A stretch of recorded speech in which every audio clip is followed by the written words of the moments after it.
Welcome to the Tomorrow Show with Sweet Dreams AM. I'm your host Oscar, and this is the fourth episode. I know it's been a long time, and I just wanted to make a side note for the viewers. I have updated the thumbnail in regards to the Tomorrow Show with Sweet Dreams AM live. I wanted to make it to where the viewers can automatically discern which one's live and which one's the Tomorrow Show through the thumbnail. So yeah, that's gonna be the new thumbnail moving on, and I really hope you enjoy it. I finished it like at 4 a.m. So yeah, I hope you enjoyed. I think it came out great. I'm not really good at drawing noses, so yeah, the nose wasn't that great, but I think overall it was a pretty decent drawing that I did. So anyways, it's been such a long time, and we basically left off on the Kenobi series. So we're going to be finishing it up with the final two episodes of episode 5 and 6. So why don't we start, shall we? The episode starts in a really fascinating way, in a way that makes people just be full of nostalgia, seeing these two buddies back together in Coruscant, if I'm correct. It's basically Anakin and Kenobi having a practice duel, and it's just them actually there. It's Christian Hayden back, as we know, and he's actually there, fighting each other. It's like a little skirmish from my understanding, and it's just fun seeing them. Obviously, Christian Hayden's a little older since, that's how time works, but he looks great, and I'm pretty sure that the shots that they're doing, or the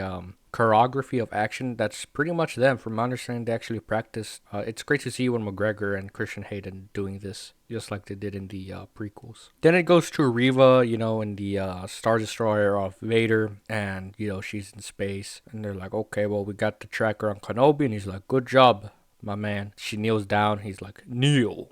And she's like, okay. Then she's like, Grand Inquisitor. And then they give her the pin. So she's now a Grand Inquisitor. So throughout this, we see this kind of like a portrayal of what's going on at the present time and in the past. Anakin obviously starts using moves that he had actually used on Vader or on Kenobi later on.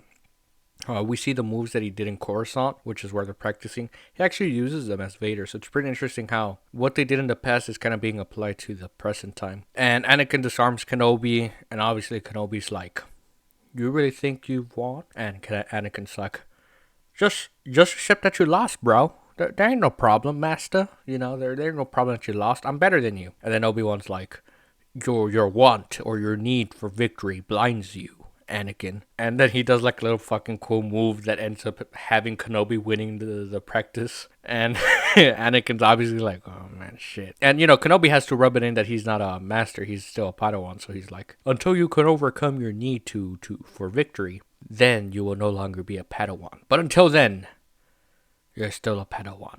And Anakin's like, oh, you goddamn son of a bitch. But, he's obviously, okay, master, later on he goes on to slaughter a bunch of fucking kids in in the Jedi Temple. But, a sore loser if you...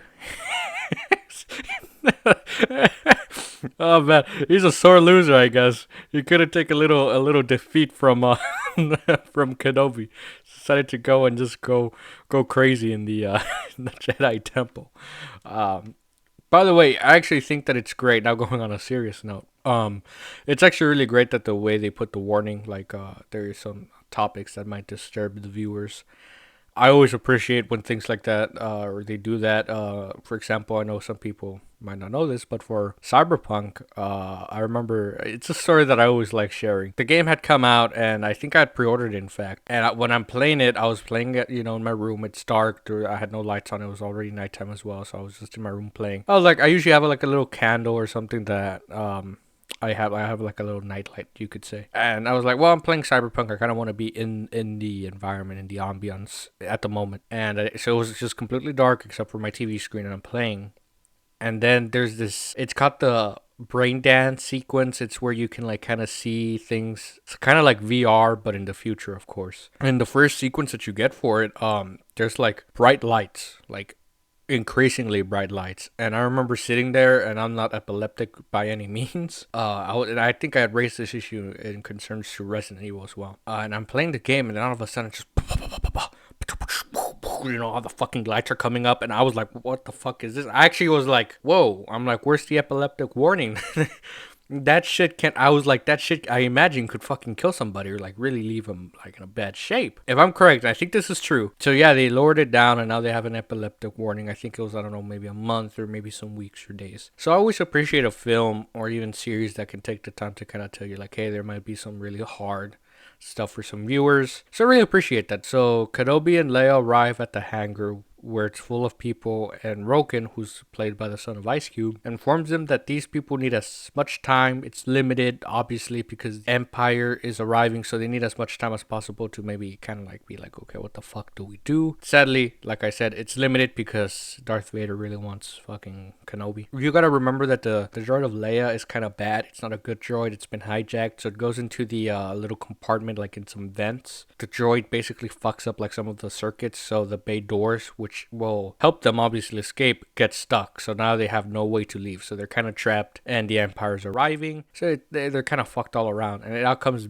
down to thanks for fucking Leia bringing that fucking droid of hers. As you know, they're debating like, fuck, the compartment's not working. Then I think the fake Jedi is like, well, why don't you get in the fucking vent? It's like, well, do you want to help? And Leia's like, I guess I'll go up there. So obviously she gets a ladder. Kenobi's like, if you trust me, I trust her, so trust her. And Roken's like, alright. And then Leia's like, well, get me the ladder. So she goes into the vent in hopes of basically changing some of the circuits so it could hopefully open the bay door so they're able to actually escape. Kenobi, Roken, and Tala go on a holdout to give them as much time as possible, since obviously the Empire's already there, essentially. Then Kenobi kind of gets distracted because he gets a transmission from Bail Organa that if he doesn't hear from him soon, he's going to have to go to Tatooine to help Owen protect Luke, which puts Kenobi under more stress because Organa's kind of like, well, fuck, we can't trust you with this. It doesn't seem like you're actually able to do it. We might have to take things into our own hands and get Luke on a safer place. Obviously, Kenobi gets more stressed. There's more information about Tala here too. Right after that transmission, she shares like she had a holster and she marks for every stormtrooper that she kills. Obviously, you might notice I haven't obviously recorded an episode in such a long time, so that's why it's gonna probably be a bit different, but remember that's the whole point of the Tomorrow Show was Sweet Dreams AM. It's supposed to be more calm, more natural. So yeah, I haven't done this, so yeah, even for me it's a little bit weird doing this right now because I haven't done it in such a long time. But I certainly am trying to get into the groove of it, so I hope it isn't a big bother for you guys. But that's the whole point of this one, is that it feels more natural and it's more grounded in reality rather than in Sweet Dreams AM Live where I'm supposedly kidnapped by the CIA. So Kenobi has this plan that so they could have time, and he leaves Princess Leia with the fake Jedi, and he's like, okay, make sure she actually goes there, make sure to keep her safe, and he gives him the blaster, the transmission thing that has the Bail Organa, which will be really important for the plot. And he's like, all right, well, let's give him some time. Finally, stormtroopers with Reva arrive, and what I find funny is the way that they decided to kind of tackle it, because it's a big steel door that's it's like a bunker, so it's thick steel, and all of them are just standing there, and Reva's like, well, we gotta get them out of the hole. There's a snake in my boot. I don't know why I included that, but it's kind of weird. They're just like, all right, let's just start blasting. So they have like this huge ass fucking cannon. I've never seen that before, so it must have been new. I've never seen that weapon in Star Wars. It's like a huge ass fucking blaster, I'm guessing. And it just starts shooting at the door. Then Kenobi gets a sense of something like, oh shit, through the Force. So then Kenobi goes to the steel door, and it's really weird because he puts his hand on the steel door. So I don't know if they use like the Force to communicate through the steel door, because then Reva just starts talking out loud. So I don't think he was using the Force. I'm not really sure. But Reva gets close to the door and they start exchanging words through this thick steel door. And then he brings up like, that Darth Vader is Anakin. And she's kind of like, oh, fuck. Perhaps, And then Obi-Wan Kenobi starts connecting the dots, and he's kind of like, well, you were too young for that. Unless, and then he kind of gets like all Sherlock Holmes.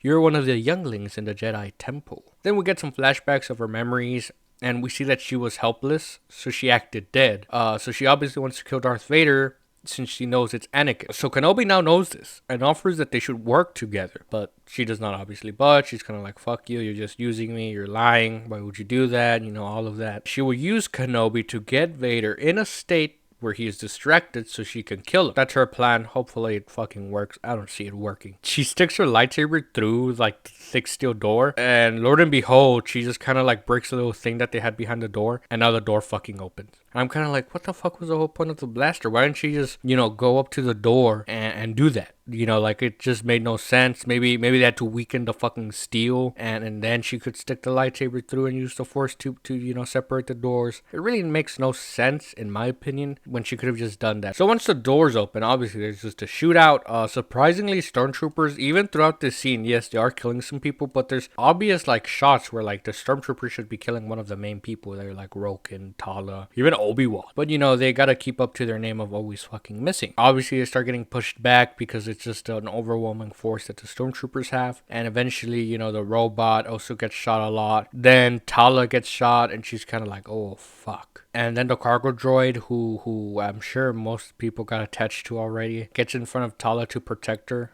and the droid obviously dies since he's getting all of the shots. She gets a grenade, like a thermal grenade, and she basically shoots the door or the panel so Obi-Wan is safe. So as the doors are closing, she's like, may the force be with you. And then she just fucking detonates the thermal bomb, which like essentially kills most of the stormtroopers in that area. So that obviously gives them a bit of more time, but at the cost of the cargo droid and Tala. So now that Kenobi just has the door closed, he's kind of like pacing around. He's like, what the fuck do I do? So then he's like kind of deciding maybe he should give up, right? Maybe he should surrender. And obviously there's some conversation with Roken saying like, what the fuck's wrong with you? We fought this much. So many people have already died. And all of that just for you to surrender. It makes no sense. But then Kenobi's kind of like, oh, it's kind of, I think it's a good plan. Vader wants me. He doesn't want you guys. And I'll give you extra time because the bay doors have not been opened by Leia. So then he exits and the stormtroopers obviously grab him and they bring him to Reva, which is when he tells Reva that he has her opportunity to kind of kill Vader because he's essentially bringing Vader to her because she tells Obi-Wan like, I'm bringing Vader to you, and then he's like, I'm bringing Vader to you.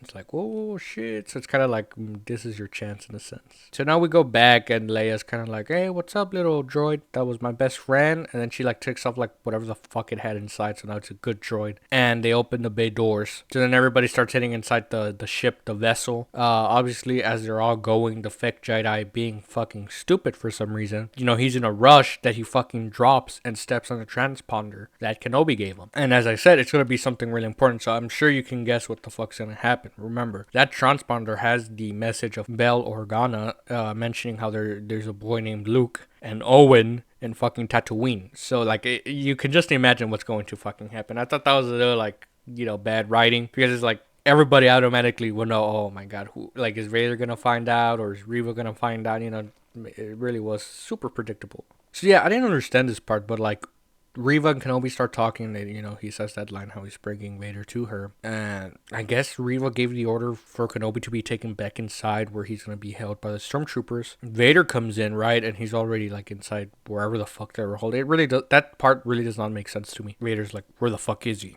And she's like, he's inside being held. Well, I'm gonna go get him. Then we just see fucking Kenobi somehow escape, obviously, and kill the two fucking stormtroopers. And he starts heading towards to the vessel, right? That's gonna be escaping. We see fucking Vader just rushing for it. And then when he sees the vessel go up, this is probably a really cool scene too. We just see fucking Vader use the Force. And he doesn't let the ship go up. So then he's just using the Force and he fucking brings it down to the ground, like smashes it. And he just starts fucking ripping the side of the vessel. And guess what? It was a fucking bait and switch. That vessel was not real. It was just meant to be a decoy.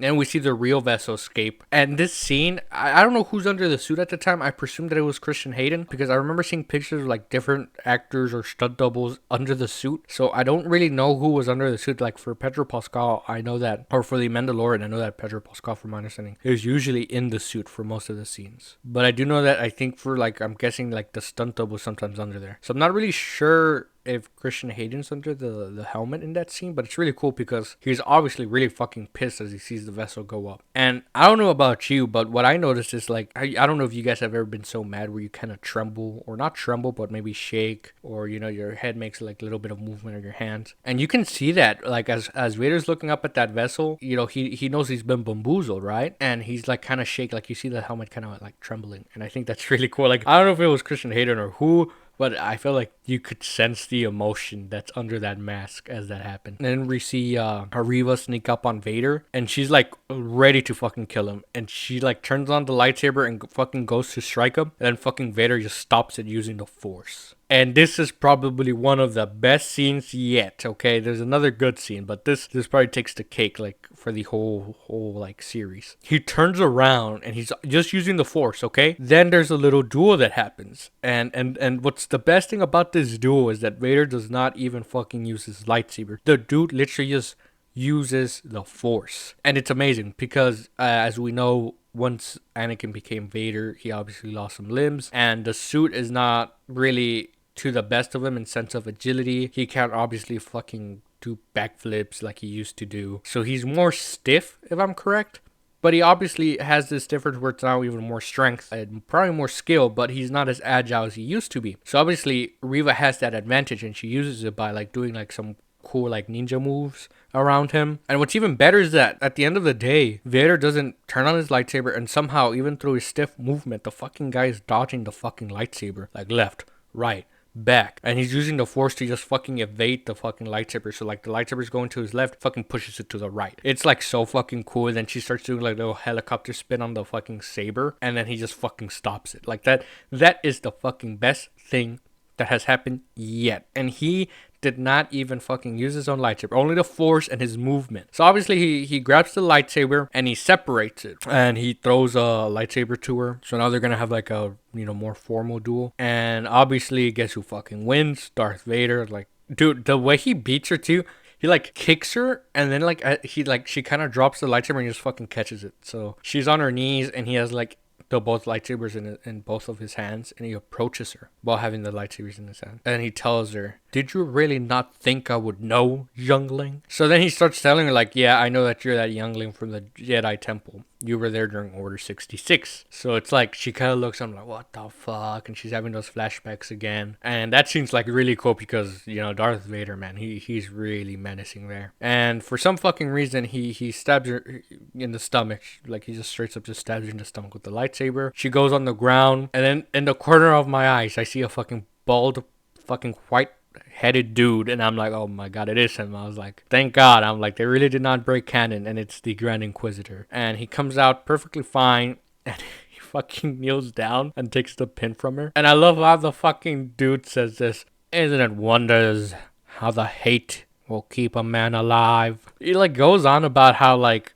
hatred can keep a person alive, or like can keep a person, or their will to live is strong when you have hatred. But the voice he uses there, it's like, "We're gonna leave you where you belong, in the gutter." Like the way he says that really just sounds like those old-timey villains. It's just perfect. I don't know. I love it. And he obviously, he's like, "Goodbye, Grand Inquisitor."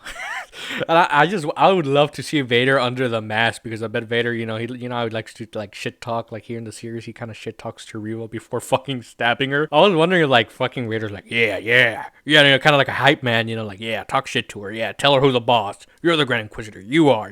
I would just love to see a little skit like that, because it's fucking hilarious how Vader's just standing next to the Grand Inquisitor, and as soon as he says "Goodbye, Grand Inquisitor," Vader just turns around and they leave. I'm like, what the fuck? This guy, Darth Vader, just allowed the Grand Inquisitor to diss her while she's like dying on the ground. It's just fucking hilarious. I don't know, the thought of it was hilarious when I was watching this. So they obviously leave Reva on the ground, and then she starts seeing something on the ground, and it's obviously the fucking transponder that the fake Jedi had dropped. So now she knows that, there's somebody over there in Tatooine where it's Luke. And then it just cuts to Tatooine, and we see the little Luke Skywalker sleeping. So essentially it presents us now with the dilemma that Luke is in danger of Reva, because obviously she's not gonna die. From my understanding, hatred really can fucking keep a person alive. If you do not know this, some people might have not seen Han Solo. If you do know this, then I give you congratulations. I found out because I used to watch this series of Star Wars, Clone Wars. And Darth Maul, if you might remember, was chopped in half. And he was, I think, one of the first examples. I could be wrong, but for me, he was one of the first examples where you think he dies, but in the Clone Wars, which is canon,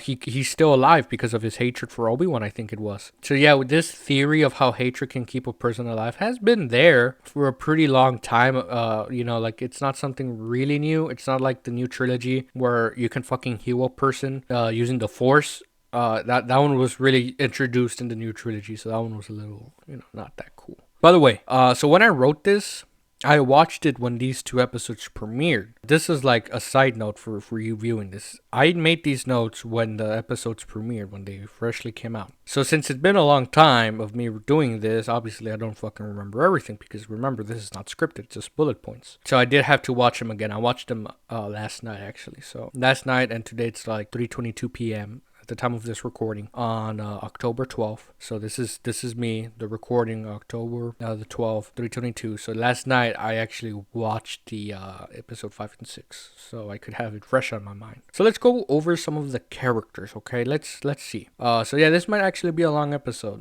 since I'm getting kind of back to the style of doing this again. But anyways, let's continue with the characters. Let's look at some of the development right now. Kenobi, I mean, we were seeing him more action with the lightsaber. I really love the flashback scene where he's in Coruscant having like a skirmish with Anakin. That's just great. Kenobi, I mean, Ewan McGregor's just doing a really great job reprising his role. Princess Leia, I mean, yeah, I guess I could see how some people could see her annoying. By no means, I'm not saying that she's the most perfect character or the little girl who's acting as Princess Leia. But for me, it's alright. I really don't have any complaints. Tala, who just fucking died in the episode, I think she was one of my favorite side characters. I like her way more than Reva, more than Princess Leia. For me, it's like Kenobi, Vader, because I really like Vader as well. And Tala would be there. She might be contesting for second spot, really. Like, I think the actress who played her, really, really good. Like, it's like that role and that actress, they did a really good job. Reva, I mean, the backstory that they provide and her knowing that Vader's Anakin, because as you know, from understanding, Vader has kept that a secret, that actually, Vader is Anakin. So it's really great now that we have a backstory, because I've been asking for that in my previous episodes of the podcast, where it's like, come on, man, you gotta give us something about her, rather than her just being all like fucking arrogant and thinking she's the fucking best. So yeah, with that background given, I think it really brings more motivation as to why she kind of wants to fucking kill Vader. Roken, who's played by the son of Ice Cube, he did alright actually. I think the more spotlight that he's given, the more he does, like it's not like wasted time. Like, he's a good actor. Like, I actually like his paper of like a techie, if I'm correct. The fake Jedi, I mean, I kind of hated his idiotness of fucking dropping the transponder while he was rushing into the vessel. He's alright too. I mean, you could have removed them and I really wouldn't have fucking cared. Roken, I would have actually preferred for him to stay in the series, but the fake Jedi, he could fucking leave and I wouldn't really give a shit. Even though it's played by a really funny actor. I've seen him in Struber, I think was his comedy with Dave Bautista. Really funny movie. The guy's like a good actor, but for me it's kind of like not a big deal, that he came out. He was funny when he first started, because I thought it was hilarious, the idea of a fake Jedi, scamming people. But right now it's kind of like, he's not that special anymore. Vader, like I said, if it's Christian Hayden, also the voice has so much to do with it, because, he came back. Vader so far, I mean, he's really menacing. The guy, I feel like he, like this time around, it's not as playful. The moment he snapped the fucking neck of a kid and then just started dragging the bodies, to provoke Obi-Wan Kenobi, like he's a bit more darker, because I feel like in the comics and the written canon or information in terms of Vader, they make him out to be a fucking monster. And I think recently we've been getting this, because a great example would be Rogue One at the end, where he just fucking demolishes those people in the little fucking tunnel or in the little hallway of the spaceship. Like, they have to make him more menacing. And I know Disney sometimes is a little bit more apprehensive towards having violence and stuff like that, but I feel like with Vader, it has to be, that's why the guy was feared. That's why his own people or superiors are sometimes afraid of him, because the fucking guy would just fucking kill you if he felt like it. So I think it's a really great step towards making Vader really, really scary or menacing. The Good Inquisitor, I mean, what can I say? I fucking love that guy. I don't know, the actor's doing a good job. I know a lot of people are complaining in terms of their makeup or his makeup, but for me it's all right. You know what I'm saying? Like, I really enjoy his depiction of that character. It's really fun. Now let us go to our first music break of this episode. This song was not used for about a year and a half, until it appeared in their fifth album named Hearts. Now, their first song to reach number 1 in the charts was A Horse with No Name, and their second was Sister Golden Hair by America. Glad to have you guys back. Now let's go over some of the things that I liked. Oscar, what did you like?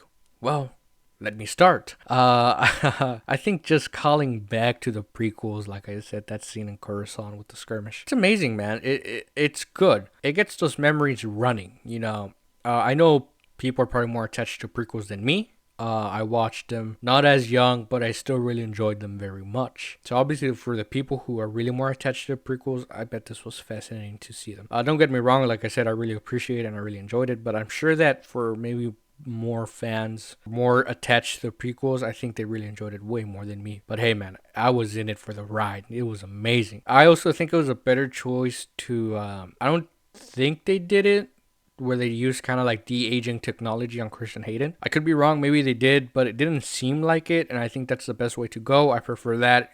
Don't do like The Irishman where fucking Robert De Niro looks like a wrinkly sack, and then they try to de-age that. How are you gonna tell me a dude who looks as old as Father Time to be a dude in his 40s? And what's crazy is that in the movie, he's in his 40s and you can still see the fucking wrinkles, no matter how hard you try, So I think that's the best move. Not saying that Christian Hayden's like wrinkly, but what I'm saying is that sometimes it's just better, like in this case, to kind of just leave the man be. Leave Christian Hayden be. Don't try to use any technology, maybe some makeup and some little tricks that are practical. But in terms of this, I think it was better to not use visual effects. I could be wrong, maybe they did, right?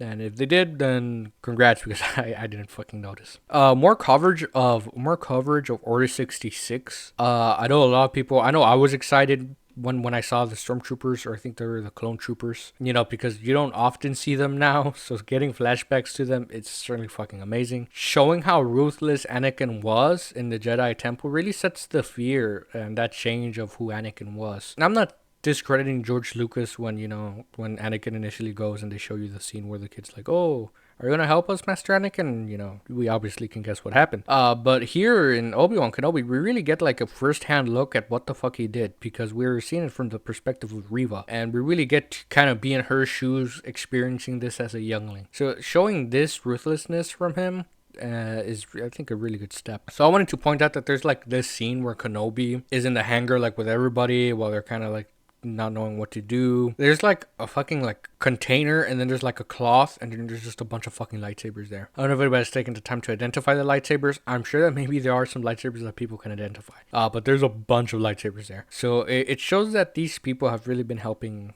a good amount of Jedis, being able to go free and not be oppressed by the Empire. So I talked about this initially when I was going over the plot for this episode, for episode 5. I thought it was really dumb how Reva and Kenobi are able to talk through the thick steel door. I really don't understand. They're speaking out loud using their lips, but I don't know if with maybe the Force, it somehow is getting through those iron steel molecules or atoms. It just doesn't make sense. It just really doesn't. And for me, what's even crazier is that while they're talking, is there no stormtrooper there listening to these fucking guys and kind of like, oh shit, Darth Vader's Anakin? Like when they start talking with each other, like, oh shit, did you hear that? I didn't know Anakin, Darth Vader was Anakin, like the stormtroopers are there. I'm pretty sure they could hear her. It just really makes no sense too from that perspective, because that place is full of stormtroopers. Like, are they not hearing what they're talking about, or at least from just Reva? But even then, she also mentioned some things that would be pretty critical. So I noticed that Roken, when they're defending the steel doors, when she opens them and they start shooting, he actually has a bowcaster. And this bowcaster you might recognize by Chewbacca because he uses it. And also the Wookiees, right? Now, from my understanding, when it comes to the lore of Star Wars, and this is like actual lore from what I remember, a bowcaster is not a weapon that is like that common in the sense of like how a human can use. Like it kind of, that's why it's kind of well correlated with the Wookiees, because they have strong arms. The bowcaster is supposed to be a really strong weapon. So just kind of imagine firing a shotgun when you're a little kid. Right, I hope none of you guys have ever done that. But obviously you get pushed back because it's a lot of force that's like kind of pushing you back on it. Because you don't have the muscle, you don't have anything to really back up the shoulder pad of the shotgun or whatever, right, to take the recoil. So from my understanding, that's how bowcasters, that's what's used by the Wookiees or by Chewbacca, the Wookiees, because they have strong arms, as you can, if you look at the movies, right, they're supposed to be like strong. So it was really strange seeing Roken using a fucking bowcaster. Maybe I'm wrong. Maybe it's like a version for humans. But from what I remember, even last night watching it, it looked like last night I was watching it and I hadn't looked at the notes because I was kind of like, I'll see. I'll just watch it without the notes, and then once I start doing the recording, I'll be, correlating with what I saw last night. Last night, obviously, I don't remember all of the notes I took. I remember seeing the bowcaster last night, that scene, and I was kind of like, Wasn't the bowcaster supposed to kind of only exclusively be used by Wookiees because of how you need to be pretty darn strong to be using that? But hey, maybe I'm wrong. Maybe maybe that's not a bowcaster, but it fucking looked like one. That droid that sacrifices itself, the cargo droid that gets in front of Tala to give her some protection, was really fucking up the fucking stormtrooper. So at one point, I think they get too close to him, so he fucking drops the gun and he just starts fucking punching them, like straight up just fucking uppercutting them with its metal fists. That was pretty fucking funny, and it's amazing how each droid in the Star Wars franchise really kind of always gets people. I know when I saw him die, I kind of felt bad for him. I was like, damn. And this droid had not even said a single word, and I felt bad for it. Moving on, the fact that Vader brought down that vessel with no issue. It's cool seeing it, just seeing him use one hand to bring down a fucking vessel going at full speed. It really shows how powerful he is. So the fact that Vader brought down that vessel with no issue, it's really cool. Now, you obviously see him struggling, but he still fucking took it down like it was nothing. Just using one hand, it's really cool. I remember seeing that scene. I don't know about you guys, but it was just amazing seeing him fucking do that. And when this occurs, obviously there were a bunch of people who started putting the clip of Starkiller. Now, I know some of you might not actually know who Starkiller is. There might be a good portion that do. Starkiller comes from a video game of the Star Wars The Force Unleashed. It was a game that I was able to experience, so I do remember playing that specific mission. And Starkiller was supposed to be the secret apprentice of Darth Vader. So that's not really important. I'm not going to go too much into the game, right? But he's supposed to be this really powerful fucking Sith in a sense. And in that mission, he brings down a whole fucking Star Destroyer with the Force. Like, he literally looks up at the Star Destroyer, and in the mission, you like fucking bring it down and you make it crash into Earth or into the planet. So they were really comparing that scene a lot with Vader, and I thought it was great actually, because I understand the correlation. It's just really fucking cool seeing Vader do it. The first section of the duel between Vader and Reva, obviously, when you were hearing me say it, I'm sure you could know that I thought it was really cool. It was almost like a kung fu fight because Vader would just dodge and weave out of the way from her attacks. And he would just use the Force, seeming like he was some Jackie Chan. He was like Jackie Chan of Star Wars. It was really cool. He's like the IP man of fucking Star Wars in that little section of the duel. We're just weaving, just dodging, using the Force to kind of like misdirect the lightsaber. Really cool overall. It just shows how good Vader is that he did not even need to use his own lightsaber to get the better of her. I think that really shows us how good or powerful he is. The second section is where he gives her a hilt to have a proper duel. That was also cool because, you know, he still fucking defeats her, and just shows that, as I mentioned multiple times, he's a powerful fella. You know, he's not supposed to be taken lightly. I like how the Grand Inquisitor presents himself.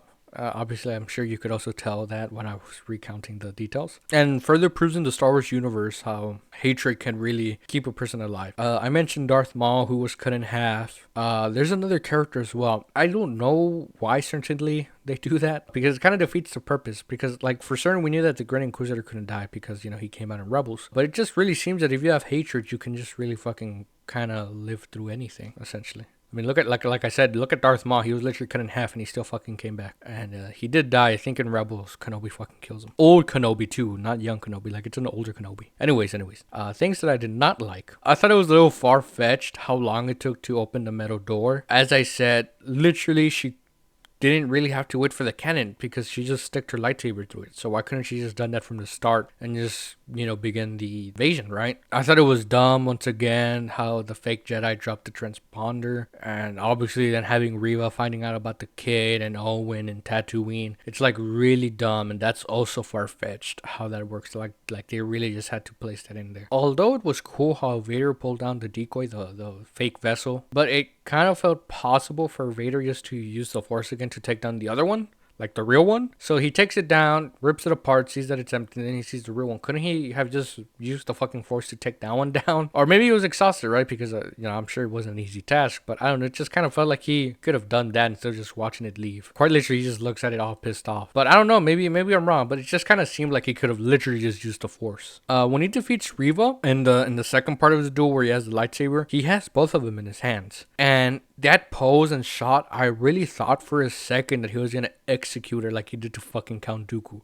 Now Count Dooku, for those of you who don't know, he was in the prequels, and it's played by Christopher Lee, great actor, of course. And in the prequels, he like uses the two lightsaber to fucking decapitate the dude. And I thought this was gonna be a reference to it, and I thought Vader was gonna decapitate her like that. But it's just quite odd seeing him just stab her in the fucking stomach. I personally do not think Vader would have done that. And with the full knowledge how, this recurring theme of how hatred keeps you alive, why wouldn't he just fucking kill her? So doing that and risking that she stays alive, I really don't understand that. Like, it makes no fucking sense. I feel like Vader would have executed her or just fucking killed her in a swing. I just do not see Vader stabbing her in the stomach knowing that she could possibly survive that. She obviously has hatred for you, man. Like she's gonna have even more when you defeat her. So yeah, that really did not make sense. But yeah, those are some of the things I did not like. Overall, I'm sure you can tell that I liked this episode. And that finale, with Vader and Reva fighting it off, it was really cool. I mean, that was the highlight for probably a good chunk of the season or of the series, is that little fight. So now we're gonna move on to episode 6. Now episode 6 is the finale. This is the end of the Obi-Wan Kenobi series. So how is it gonna end? Is it gonna end with a bang, or is it gonna end in a disappointing fashion? Well, why don't we find out? Let's go over the plot. It starts with Reva somehow, some way, through the power of the galaxy, of course, through hyperdrive, I assume. She's already in Tatooine, asking for Owen. So she goes to some stand. She's like, I need to know where this fucking farmer Owen lives. And people should be like, oh no.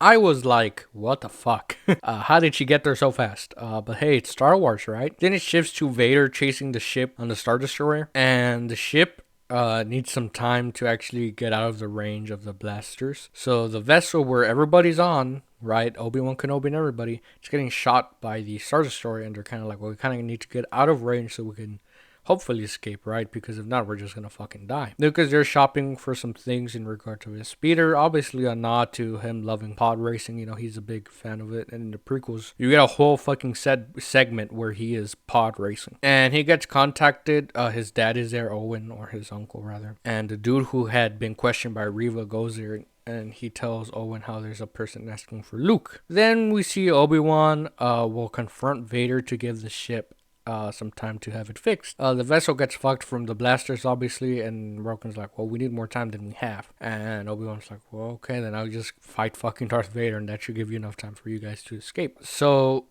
he goes on this like little, not escape pod, but like a smaller ship, and starts going to the nearest planet, and Vader just sees it and is like, that is Obi-Wan, we must go after him. So obviously the fucking Grand Inquisitor because he's right next to him in the Star Destroyer, and he looks at him and is kind of like, Darth Vader, do you not think it is wise for us to go after the rebels? They have been helping many Jedi scum.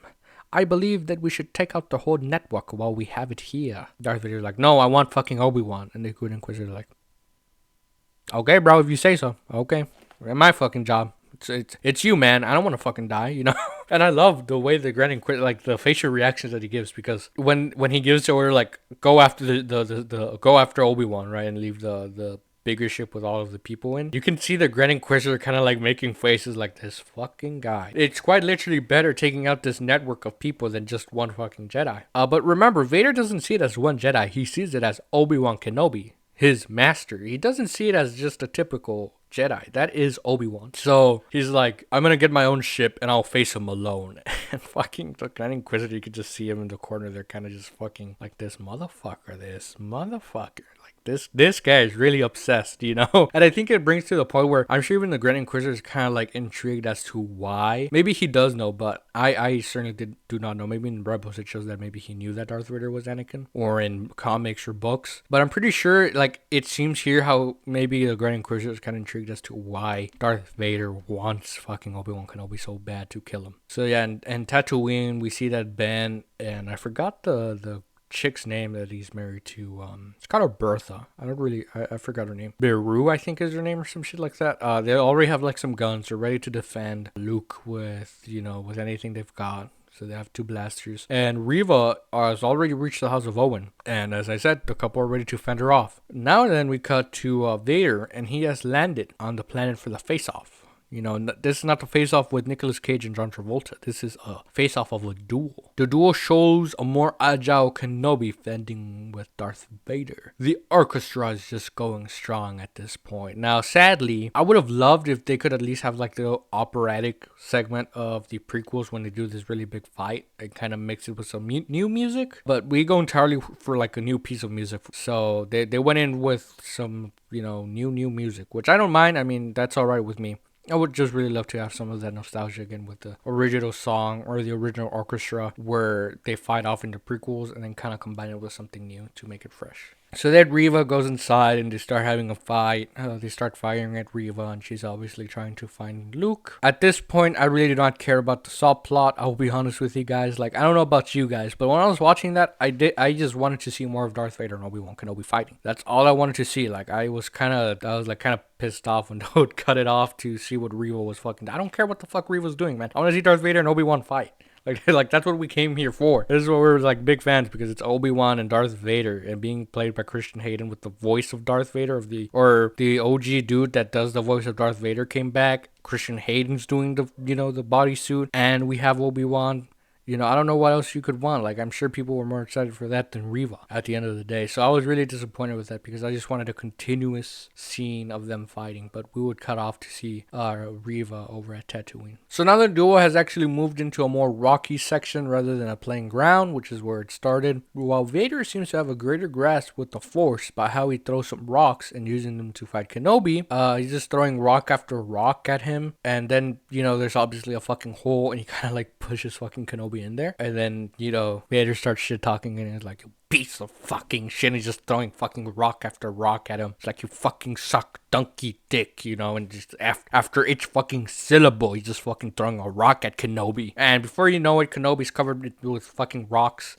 And it leads us to believe that Kenobi has lost the duel. And I think there's a funny segment where, like, obviously Vader's at the top and the camera's looking at her like a worm view, right? He's like at the bottom looking up towards him. And it's like, did you really think you could defeat me, master? Watching that again, it was a bit goofy. I remember watching it the first time, I was really intrigued with it. I was like all in it, immersed. Watching it like last night, it seemed a little fucking goofy. Anyways, we go back and now Reva and Owen are gonna have some close quarter combat. It's pretty fucking funny because it's like a little bridge.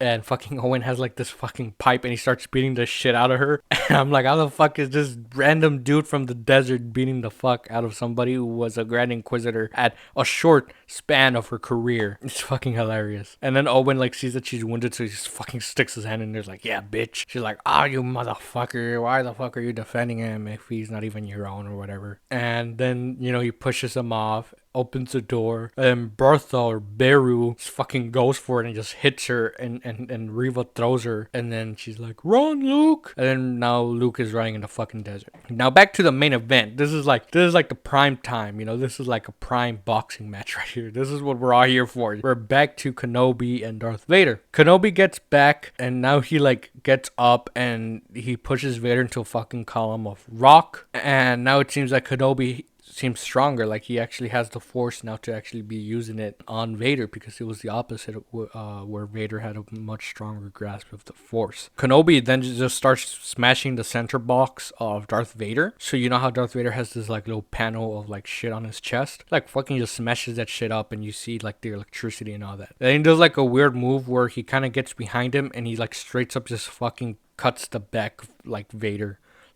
like you could see it in the cape and on his head, like where he just fucking slashed him right in the back. Then he like does some weird move again. He kind of like runs on the rocks and fucking throws himself, and he like straight up just fucking slashes the face of Vader, like just breaks the fucking helmet. And then we see obviously the breathing of Anakin and Darth Vader, like the mechanism, and we can obviously tell that the mask has been broken. Now this is a cool reference. I think Rebels once again has this where Ahsoka Tano, who was a Padawan of Anakin, if I'm correct, they also have a fight, and she breaks, I think, the left side of the face, and kind of just like here that you see in a moment. But with Obi-Wan, I think he breaks like the right side or some shit like that. So it's like the opposite side that they broke, but they both essentially broke one side of the fucking mask. And Darth Vader is just on the ground there, kind of like, oh fuck, I've been defeated. Obi-Wan starts saying, Anakin, hey, I'm sorry for everything I did to you. I truly apologize. And then, we see, I know this is Kristen Hayden by the looks of it, but he has this makeup on, like, the Darth Vader that we know that's under the mask, all white and fucked up from the fire. And he's like,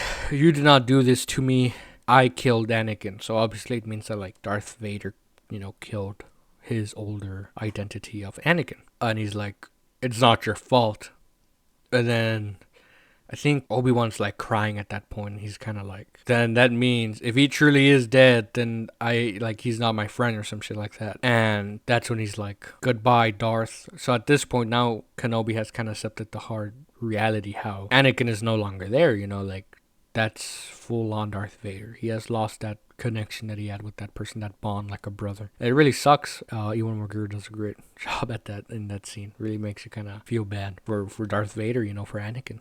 So then we go back. Reva knocks like Luke in the fucking head, so then he passes out, and Kenobi's back on the ship, and he's gonna go to the vessel where Leia and everybody else is, but then he senses how Luke is in danger, so then he basically fucking hyperdrives it towards Tatooine, because he can sense that Reva's gonna probably fucking kill that guy or that boy. Kenobi arrives. I'm not really gonna go too much over this because this is a scene that kind of doesn't fucking matter. Really did not matter to me at this point. I was more interested with Obi-Wan and Kenobi, or Obi-Wan and Darth Vader. Reva's about to kill him, but then she starts getting these flashbacks of herself and Anakin, so she kind of like doesn't want to kill him because then she'd be something that she hates. So she's carrying the body of Luke, and Kenobi's there trying to search for him, and then they're like, oh shit. So yeah, it kind of makes you think that she killed him, but obviously not. So then Obi-Wan's like, oh, we're both free now, you did something of your own will that was for the better. And that's kind of like it for them in a sense. Like it seems like Reva now might be a good character perhaps. Then we cut to Vader, and he's in his fucking throne over in, I think it's Mustafar, it's the volcano planet, talking to Palpatine. If I'm correct, they also got the fucking dude that has been playing Palpatine for all of the movies, and he also came out to reprise his role in the new trilogy. If you remember the last movie of the new trilogy, somehow the writers didn't know how to fucking excuse this, so they're like, somehow Emperor Palpatine came back. That is the same actor. So if I'm correct for Obi-Wan, when Emperor Palpatine comes out, that is the same actor who's been playing him from the OG to the prequel to even the new trilogy. So I gotta give mad respects to that guy. That guy has been playing Emperor Palpatine for essentially the whole franchise, the whole lifespan of Star Wars. So I really gotta give it to that guy. And great actor, man. And when it comes to Emperor Palpatine, really, like, it's been such a long time, and if I'm correct, he's portraying the Palpatine from the originals. Anyways, Vader's kind of pissed off. Obviously, doesn't say that he lost the fight, but he's kind of like, I'm gonna fucking get Obi-Wan this time. I'm gonna fucking kill him. And then Palpatine's like, I think that your obsession of this Kenobi is making you weak, my Lord Darth Vader. And then Darth Vader's like, no, it is not.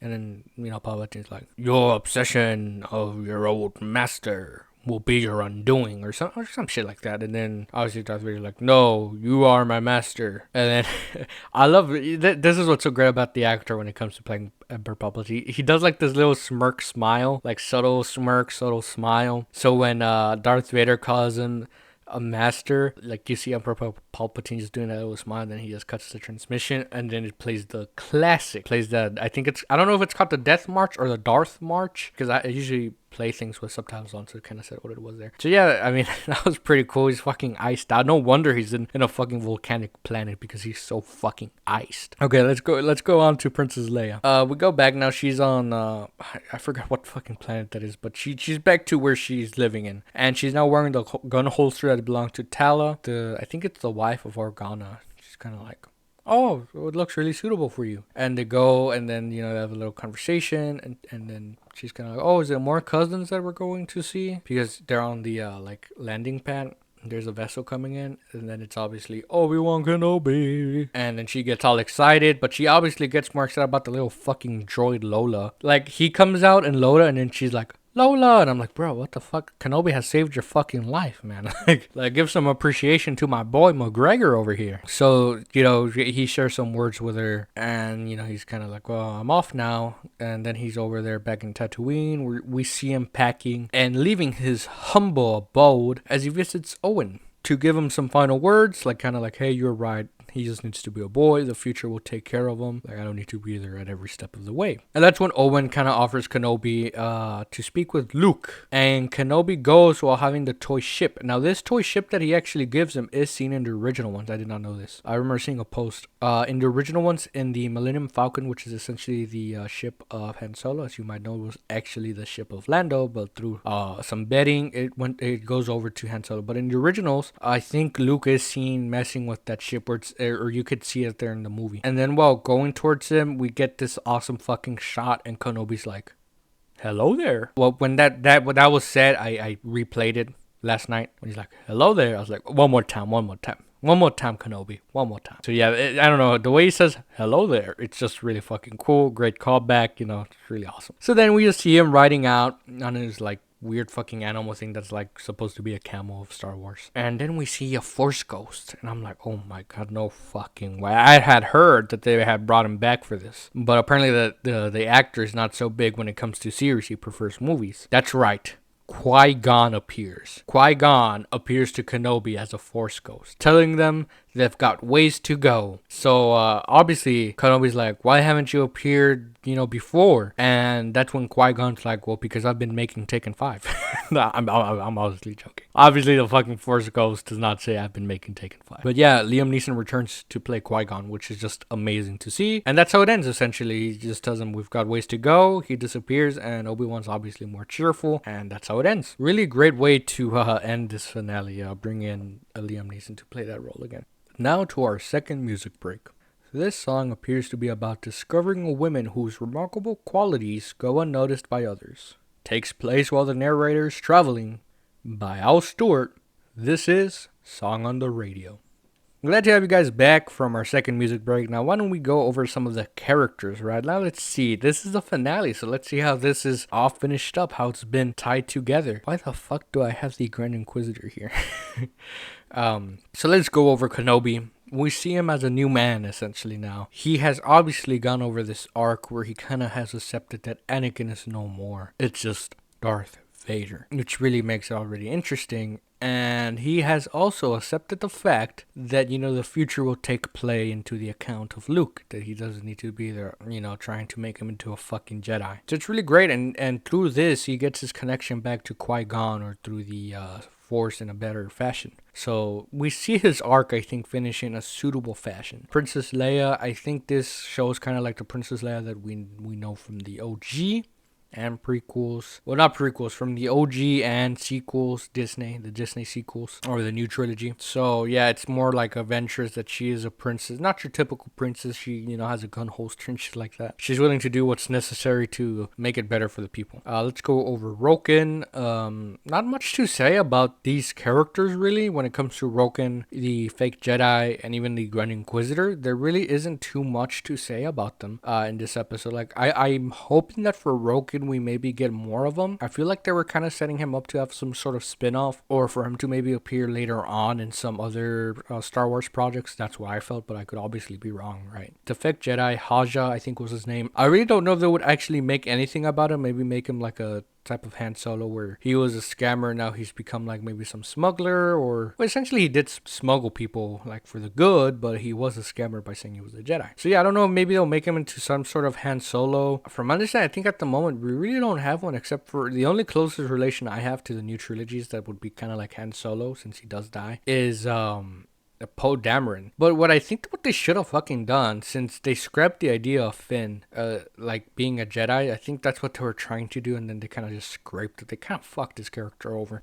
They should have kind of just done this relationship of Chewbacca, instead of Chewbacca and Rey, they should have just done it with Chewbacca and fucking Finn. I think that would have been way better. Reva, we see her obviously become a changed person. She's not willing to kill Luke because she's essentially becoming one person that traumatized her, which was Anakin. So yeah, her arc is, I think, technically kind of closed, but I did hear that they were going to do some spin-off of her, supposedly. So I'm guessing she's not going to be a better person, right? Like, she's now not that evil. Vader, I mean, we see that his obsession grows, and I think it really helps with the OGs when older Obi-Wan goes with Luke And that's the scene where he kind of becomes a force ghost, like, strike me down and I'll grow twice as strong or whatever. And I think Darth Vader says, I sense something since I haven't sensed in a long time ago or some shit like that. So it kind of makes sense because that means that they did meet one time. So that's when Vader comes across this sensation and the Death Star, he's kind of like, wait a minute, I've felt this before. So yeah, they kind of tidied him up as well, showing his obsession towards Obi-Wan, and obviously Emperor Palpatine, just great inclusion. Owen, I think it just, I mean, he was a pretty good character too. He was a pretty decent side character in my opinion. Like the actor that they got for him, not that bad. Like for the short screen time that he had, I felt like he did pretty darn good. The Grand Inquisitor, I don't even know why the fuck I haven't written in there. I guess I must have really liked him. What I mentioned essentially is like, I'm guessing he must have some curiosity towards how Darth Vader seems really obsessed with Obi-Wan. So yeah, I would like to see more about this live action Grand Inquisitor, also the fifth brother who they kind of just fucked over. They gave him very little screen time. So yeah, I just love to see maybe like a spin-off of the fucking Inquisitors rather than Reva. Because for me, it's like the Grand Inquisitor, he seems like he did a decent job, and I felt like the fifth brother was done dirty. So let's go over the things I liked. The fake Jedi helping to be there for Leia and acknowledging how he has he was a con man but willing to help because, you know, he's like, Obi-Wan tells him like, I must have your word that you'll make sure she arrives home. And he's like, you have my word. Although it might not mean too much from a person who lies. And I forgot what else he says. And Obi-Wan's Kenobi's like, that's good enough for me. And Ha's just like, whoa, you know? Like, damn, this guy's really good. The talk with the Grand Inquisitor and Darth Vader on whether to stay on the larger ship or Obi-Wan, like I said, that interaction between them both was pretty fucking good. Like, the fucking Grand Inquisitor, like, I really suggest, Darth Vader, that we stay on the larger ship, the one with more people that will probably cause more damages towards us than one fucking Jedi. So that's really fucking funny. And then when Darth Vader's like, no, fuck you, we're going after Obi-Wan, he kind of looks away like, oh, motherfucker. It's just really funny. I don't know, I just found it amazing. So when the duel happens on the planet, the way this starts, now, some of you might know this, Obi-Wan basically has a pose, a stance. I forgot. There's a specific name apparently for those stance because, you know, in the Star Wars lore, just like back in the medieval times, there are different ways of fighting styles. So obviously Obi-Wan Kenobi, he does his original stance, which is like the lightsaber over his shoulder, head kind of move. So seeing him do the original stance, which he's known for before the duel, was amazing. The way the fight was done was great, with Vader keeping up and showing his strength and throwing just random rocks at fucking Kenobi. Just shows that, like I mentioned, even though his agility has gone down, essentially everything else has become stronger. Even his brute force has gone stronger. So it's just really amazing. It just shows that Darth Vader really is an opponent that should not be taken lightly, even though he's not as agile as he used to be. Seeing Kenobi teary-eye as Vader says he killed Anakin, not him, like I mentioned, that like Ewan McGregor did such a great job of acting. And not to discredit Christian Hayden, he also did an amazing job of portraying how, you know, he's no longer Anakin, now just supposedly Darth Vader. And Ewan McGregor now having to accept that fate, how he has lost his dear friend to the darkness, you know, now he's Darth Vader. The fight of just, you know, having the mask broken. I didn't mention how in Rebels, Ahsoka Tano fucks up the other side of the mask in that story. And just like there, we see raw emotion of Vader through the mask. So we just see real emotion. And I feel like at that point, it's not even Vader. I feel like that's actually Anakin. I feel like that's not even Vader. I feel like that truly is Anakin, just raw, angry Anakin through the mask. The cameo of Palpatine, as I mentioned, it's just great hearing him talk and interact with Vader. I mean, just seeing him in the hologram too kind of makes it more nostalgic. So yeah, I mean, just having Emperor Palpatine come up there even for a few seconds, I think maybe 1 minute max, I think was his cameo, and fucking great. Like that actor can still play that role just as fine like wine, you know. It's amazing. So Leia, when he comes to the landing pad, which is like their supposed last interaction, as we know, older Obi-Wan later comes back and meets older Leia, right? But she asks if she will see him again, and he responds with, maybe if an old man can help you, or if an old man can help, which ironic enough, he does. So obviously this ties into how he later comes back and where Leia leaves the message, I think it goes to R2-D2, where it's like, Obi-Wan, I need your help, right? And obviously Obi-Wan Kenobi at the time, he's already an old man, so it's pretty cool. I don't know, I like those little things like that. Moving on, the fact that Liam Neeson came back to reprise his role at the end, it's better to be short and sweet, as I say. So just having that little cameo is kind of like Emperor Palpatine. It's fucking amazing to see Liam Neeson back. After doing so many fucking Taken films, I'm glad to see him do something better than Taken.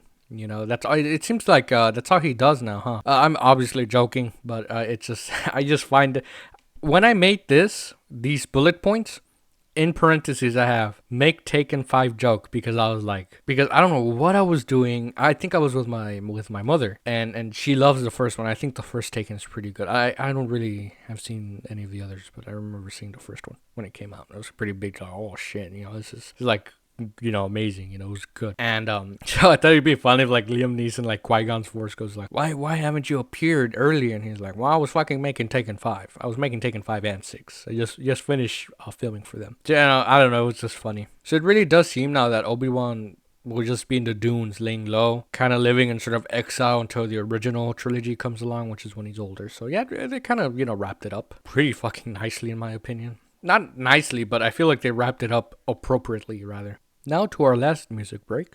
The band switched from their pop rock sound to a new wave style after their first album, by the Mortars. This is Airport.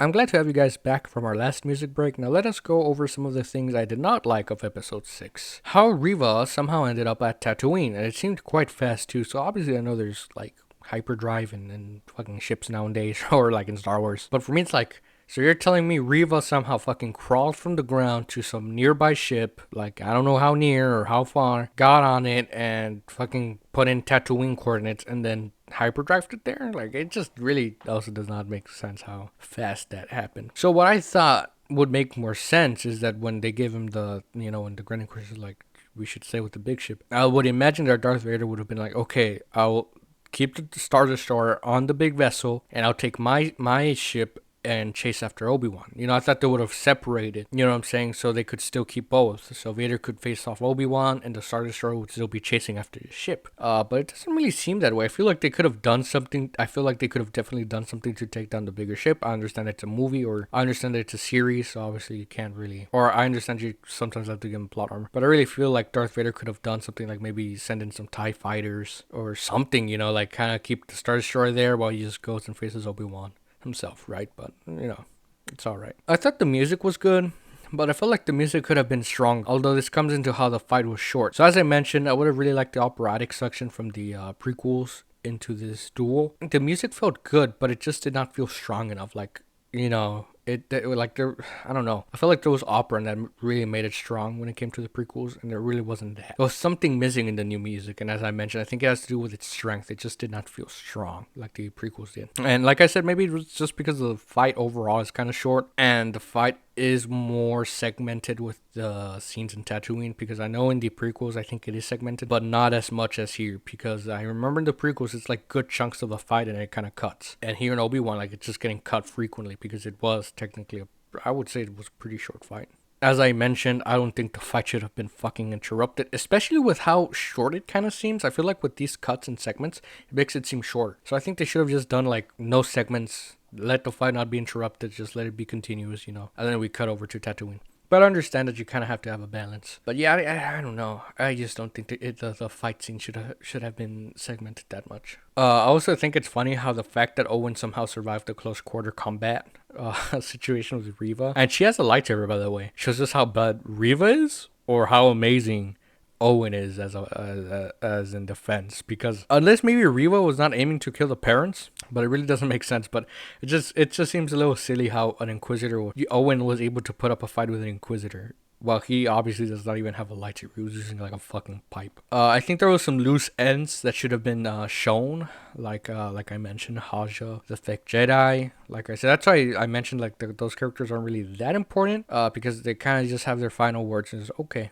move on, like what is he gonna do, right? Oh, Roken, I'm guessing he's gonna keep doing this like smuggling thing for the Jedis, where he's helping Jedis and people escape from the regime of the Empire. So yeah, there just are some loose ends in terms of some characters that I would like to have seen them tied up. That's why I said like they tied it up in terms of canon, Obi-Wan, the important characters appropriately. I also think that how Luke was just seeing all of this happen really feels like it's breaking that timeline of like Luke not really knowing about Kenobi. Because wouldn't he maybe recall that there was some fucking dude who came up to him and gave him a toy ship and said hello there? That kind of, I feel like he would maybe have some distant memory of it.